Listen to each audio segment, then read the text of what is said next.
All right, what's going on, y'all? Welcome back. So this video is kind of out of order. So I have another video that I was supposed to post, but I'm doing this because I came across a comment. You guys know I don't respond to comments anymore, but I do read them all. And I saw a comment and it bothered me a little bit.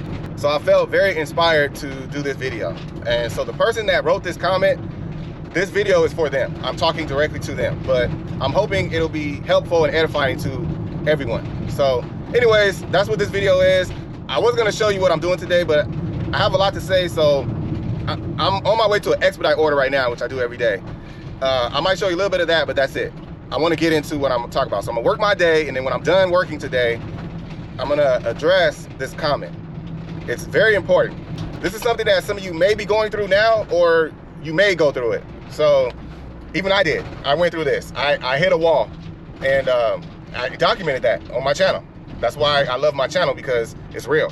So anyways, let me knock out this expedite order and then we'll get into it. All right, guys, I'm at my pickup. I'm not gonna show much of this because, I mean, you guys seen these. So I'm picking up from a place called Perry's Pizza, and we're driving a short distance. I think like 4 or 5 miles, something like that. So I'm just gonna knock this job out and then we'll get into the purpose of this video. This place right here. All right, guys, this is the order, and these are the super big pizzas. So this barely fits in my pizza bag. I fit 3 of these in this Grubhub bag. I couldn't zip it up, it's too big. And then I have another pizza bag down here. This one's bigger. I fit 4 in here. That one closes, but this one I couldn't get it to close because it's too big. The box is too big. So that's something I might invest in, another big pizza box. It's rare that I get big pizza orders like this. So I put one of the pizzas, 2 of the pizzas in this bag. This is a regular catering bag like this one, kind of like this one, regular catering bag. And what I did is I opened it up, put the pizza in, you can see right there, and then I tied a knot right there. So that'll keep it warm. All right, we're not going far, so we'll go drop this off real quick. All right, guys, we're here. I'm just delivering into a medical facility. Not gonna record, just gonna get this done. I'm actually kind of in a hurry because I got like 7 minutes to get it dropped off on time. So anyway, this is where we're going, and that'll be it for this video. I'm gonna finish working today and then I'll get into the video. All right, guys, just finished that order. So I was rushing for time. The order was kind of late getting out the restaurant, so I had between 10:45 and 11 to get it delivered. They do give you a 5-minute grace period, so technically I had till 11:05. So I took a photo. This is the photo that I took while waiting to get in. I had to ring the doorbell and wait to get in, so it was 11 o'clock when I took that photo. So I was going to complete it, and then they opened the door within a minute. I walked down the hallway, and it was about 11:03 when I took this photo to complete the order. So I completed it like that. You can do that. I told you guys you can complete the order with a partial setup, even though they didn't even ask for a setup. So technically I could have completed it on that first photo. So anyway, that's how you avoid being late on these type of orders, because when you are late, like if I took the completion photo at 11:07, the algorithm's gonna say that I was late, even though I wasn't. Even though I was there at 11 o'clock, I was there on time. If you don't complete it on the app, that's gonna work against you. So you gotta know those little things to keep your standing high. So anyways, all right, man, let's get into what the video's about. All right, guys, so I'm gonna be pretty quick on this. I have a lot to say, but I'm gonna summarize it. So I hope that this is helpful to the person I'm talking to and to others. I don't care if it just helps one person, it's worth it. So this is the comment. It was posted from this video right here. And this is when I did my highest paid catering order. But during that day, I did some furniture delivery. It was box furniture, like 4 boxes. And I think I made like $69. So that's what this person is commenting on that video. So it says, in Chicago, which obviously they must live in Chicago. In Chicago, for those kind of furniture jobs, GoShare, Roadie, and Simpex pay about $35. Recently, I went to pick up 1 drawer in a box from Sam's Club that weighed about 300 pounds. $39 and no tip. Chicago rates suck big time. Gig work here is getting super bad. They don't want to pay. I'm thinking about going back to my 9-to-5 job and get paid the minimum wage. So I don't know if this person is being serious or sarcastic. I'm hoping they're being sarcastic, but if they are serious, that's what this is about. So this is all I have to say. I had a lot to say. I'm gonna really summarize this. Here's the reality, and this is based on my personal experience. When I first started, I only was doing gig apps. I learned very quickly that you cannot just do gig apps. You can't rely on that. That is not a stable source of income, okay? Especially when you're working for yourself, right? So I learned that. I hit a wall. I showed you guys the video where I hit a wall where gig apps dried up and I didn't have any plan, no backup plan. The only backup plan I had was to do food orders in my car, but that's not what I want to do, right? I want to do work in my cargo van, not in my personal vehicle. So I was doing food orders to supplement on slow days when the gig apps weren't paying, okay? There are slow periods. There are times when the gig apps, all of them slow down, there's no work. So I hit a wall, and I understand that feeling. I understand when the pay's not right, you start struggling, you're not getting the work you want. I get all that. Totally understand. So let me say this before I highlight my point. As a believer, I do know that, and we say this a lot, that you can't achieve anything without the approval of God. I know that for a fact. I'm not going to argue with anybody about that. I know that.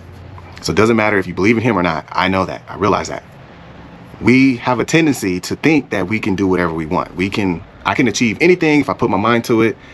Nothing can stop me, all this and that. And I understand that mindset. And I even said that before. I said that, if you do your research and you do all the right things and you put your mind to it, work hard, you will achieve your goal. And we all kind of say the same thing. That is a human way of thinking, right? That's when we're not looking at the big picture. So by having faith in God and understanding the truth, I know that that's not true. I know that the only thing that you can accomplish is something that God intends for you to do. There's no argument there, whether you're a believer or not. So just to give an example, I just want you guys to understand my mindset. Moses was born during a time when the Israelite babies were being killed, and God spared Moses. Why? Because he had a task for him. He had something in mind for him to accomplish, to do. Did Moses want to do it? Was Moses excited and volunteered to say, yes, I want to go stand before the most powerful man in the nation that's had our people enslaved for 400 years. Yes, I want to go before him and order him to let the people go. No, he was not excited about that. In fact, he tried to avoid it. But if God has something for you to do in life, whether you're a believer or not, you're going to do it. Pharaoh was created for that reason. Pharaoh was created to show the power of God over man, over demonic spirits, over Satan. That's what he was created for. That was his mission in life. Jonah was told by God to go warn the people of Nineveh. Did Jonah want to go do that? Absolutely not. He tried to run from that task. God made him do it. So my point is that you're going to do what God intends for you to do, whether it's good or bad. It doesn't matter. You can set goals, you can make goals, but he will decide if you actually achieve them. That's up to him. So I understand that. That is a deep way of thinking. A lot of people don't think that deep, but I do. I understand that. So I know that there's nothing that I'm doing, whether I'm succeeding in or failing in, that God doesn't have a say-so in. I realize that. So I could put my mind into this. I could put my mind fully into, I could commit myself to it. I can invest money into it. I can do everything. But if God doesn't intend for me to be successful at this, I will not be, period. Jeff Bezos, billion-dollar company with Amazon. Did God intend for him to have that business? Yes. Whether he's a believer or not, that was God's intent. That aligns with God's plan for him. If it doesn't align with his plan, it's not going to happen. So that's why there's always going to be poor people. There's always going to be rich people. There's always going to be entrepreneurs. There's always going to be 9-to-5 workers. There's always going to be sick people. There's always going to be healthy people. There's always going to be people that live to be 100. There's some people that's going to die at 18. Like, that's life, right? I understand that. And the reason I'm drilling that into you is because I think if you really change the way you think about life, things get better. So whether you're struggling or doing good, just having that knowledge and understanding, it really helps you. So this is the reason I bring up this point. And so this person has decided to work for themselves for whatever reason. And whatever the reason is, one thing I have to tell you that this is different. It's when you work for yourself, you're by yourself. You have to get your own medical. You have to get your own work, whether it's through gig apps or whatever you do. You have to supply your own vehicle. There is so much it's so much that you have to do on your own that, I mean, it's a long list, and it only a special type of person can do it. Everyone can't. Just like I can't be a doctor. I'm not cut out for that. There's someone that is. There's someone that doesn't mind cutting somebody's head open and operating on their brain. Like, that's a special person. Like, I will never get into that. That's not my thing. So this is what I'm saying. Someone that has the ability to work for themselves, to start their own business, to walk away from the 9-to-5 and say, I'm walking away, I'm not coming back. I'm gonna do what I need to do to make sure that I make it, right? To make sure that this is what I want to do. And it's a total opposite mindset of a 9-to-5 worker. Total opposite. Two different directions. So no one is going to take care of me better than me, right? If I work for myself, I will make sure I get paid right. I will make sure, I work the hours I want. I will make sure I get the days off I want. Like, no one's going to take care of you like you. If you work a 9-to-5, that's fine. There's nothing wrong with that. But just know that that's who you belong to. So they're going to control your pay. They're going to control whether you promote or not. They're going to control what days off you take, when you take vacation, all that stuff. It's not in your control. So this person in Chicago made a decision to work for themselves, and they're doing gig apps. And again, when you're doing a gig app, you're under their control. They control the pay. They control who they hire, how many people they hire. They control who gets the job. Like, they control everything. So you're not really in control. So if you go that route and you're just doing gig apps and you're relying on that pay, you're going to be frustrated. There's no one I know that, says, oh, the gig apps pay perfect. Like, I could live off of this. I've never said that. And I don't know anyone that said that. Are there people that are succeeding doing gig apps only? Yes. But they have ups and down days, and their money is not reliable. And is it sustainable? No, it's not. I've always said gig apps are not sustainable. You're going to have slow weeks. You're going to have time where you're not going to get work, and anything can happen. It's not safe, right? That gig app could, deactivate you at any time. They could lose customers, lose jobs that you normally do. I do Best Buy all the time. If Dolly lost Best Buy, that's a huge amount of work that I would lose too, right? So it's so much that can happen.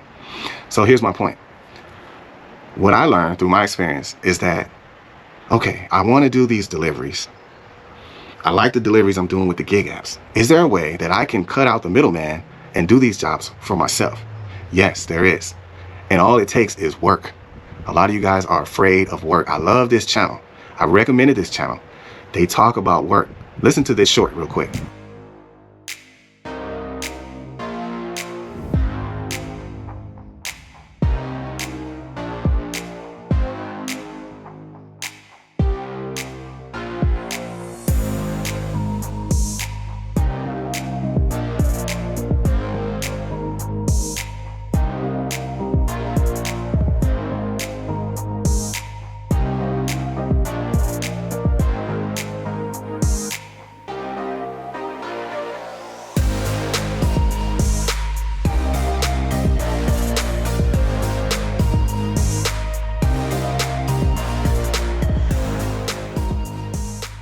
So that is the absolute truth, right? A lot of you guys want to be successful, but you don't want to put the work in to be successful. Everything is not going to be handed to you on a silver platter. So I realized that. I learned through my experience that, you know what? Gig apps are great. It's a great starter. It's a great way to get experience and learn and see that, yes, this is what I want to do. I'm committed to this. Then it's time to invest in yourself. It's time to build your business. Like, become a business. Become Dolly. Become Dispatch. Become TaskRabbit. Like, that's what you need to focus on. And that's where the real work is. And so you can create a website. There's nothing stopping you from doing that.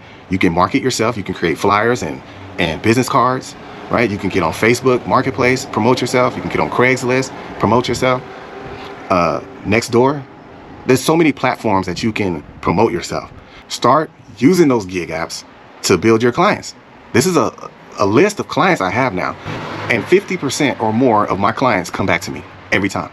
There's very few that I haven't heard from in like over 2 years. So the bigger client list you have, the more work you'll have. Like, if I had 600 clients, I'm gonna have pretty much a job every day, because 300 or more of them are gonna call me for work. There's 365 days in a year. So that's at least one job a day. That's how you have to look at it. So you need to start investing in yourself. Don't give up yet. Why would you go back to that? Why would you go back to that? Because it's hard, because you're struggling. So everyone gives up. You just give up. This is too hard to me. People, stop thinking like that. You're a business, right? Create a business. If you're not a business, create a business. Become your own business. It's hard, but easy at the same time. It just requires some time and effort and work. Your market, I guarantee, if I move to Chicago, I guarantee I will be building clients. It's going to be the same no matter where you go. I will be building clients. I'm sure there's many places that you could work for. I got a third-party contract. It took a while, but I got one because I know that they're out there. You just got to find them. You got to put the work in to find it. So I don't want to be too long. I hope you guys get my point. You got to be hungry. You got to be hungry, and you got to actually put your effort in. Like this person, if they go back to their 9 to 5, I would say, did you try everything? Did you try as hard as you could to make it? Did you invest in yourself? Did you promote yourself? Like, what have you done to get work? That would be my question to that person. If they tried everything, then maybe it's not God's plan for them to do this. Maybe it's not. And you have to accept that.